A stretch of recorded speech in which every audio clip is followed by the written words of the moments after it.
It's important that we say their names because there's power in names. Celestine Cheney.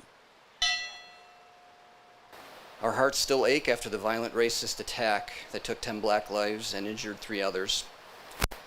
But the only way that I know to recover from such heartache really is through love and gratitude. Although we have mixed emotions, one thing that we do know is that we are better together. And tomorrow, the East Buffalo community will continue its path towards healing following that racist-fueled mass shooting at Tops on Jefferson Avenue. And part of that healing means reopening the site of the massacre. And today we were allowed inside to see the changes made that hope to make this store a comforting place for those impacted by the violence. And new at 11, we just learned that Tops will open at 7 a.m. Good evening, I'm Mary Alice Demler. And hello everyone, I'm Scott Levin. The store reopening comes 2 months after the mass shooting. 2 on your side's Liz Lewin joins us live outside Tops on Jefferson Avenue, where the doors will soon once again be open, Liz. Well, good evening to you both, Scott and Mary Alice. Just take a look behind me. That signage, bright and center. For the first time in 2 months, the lights are on. And I can tell you tomorrow is certainly a new day for Buffalo and Western New York as we reopen those doors for the first time since May 14th. We will never, ever forget them. 2 months after this community was rocked to its core, the healing continues as steps forward begin. On Friday, the Tops Market on Jefferson Avenue will quietly reopen its doors. The staple landmark in East Buffalo has been closed since the horrific mass shooting back in May. The road has been long. It's been a challenging one. And the beautiful memorial here will forever be a reminder of what we have endured. But first, a look inside the newly renovated space, full of colorful, welcoming signs. New changes also include increased security guard coverage and an emergency evacuation alarm system, unique to this specific location.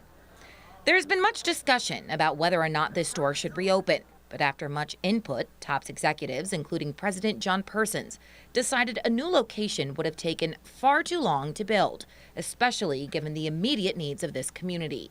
We want to give the community the right store, with the right offerings, the right feel, and we wanted to do it in a very respectful and honorable way.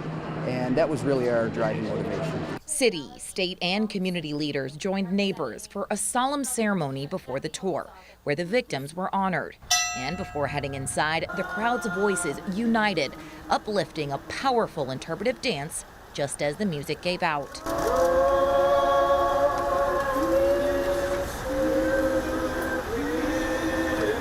And while not everyone will be coming back, Persons says 76% of staff who were working during the time of the shooting plan to return. Another 10% have expressed a desire to come back to work.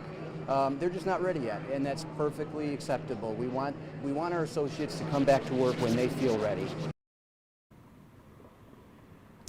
Well, there's also a water wall inside of this newly renovated Tops that serves as a memorial to those victims.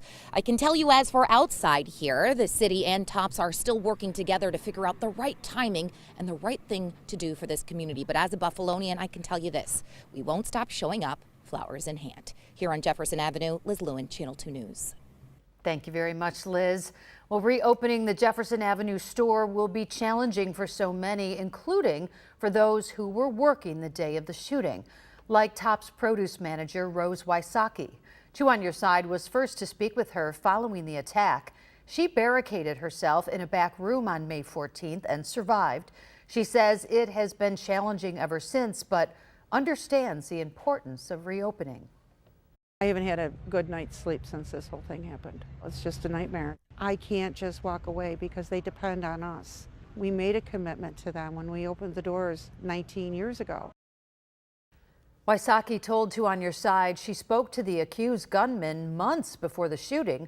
Prosecutors say he visited the store a number of times before the attack, and Wysocki says during one of his visits, he asked her why a white woman would work there.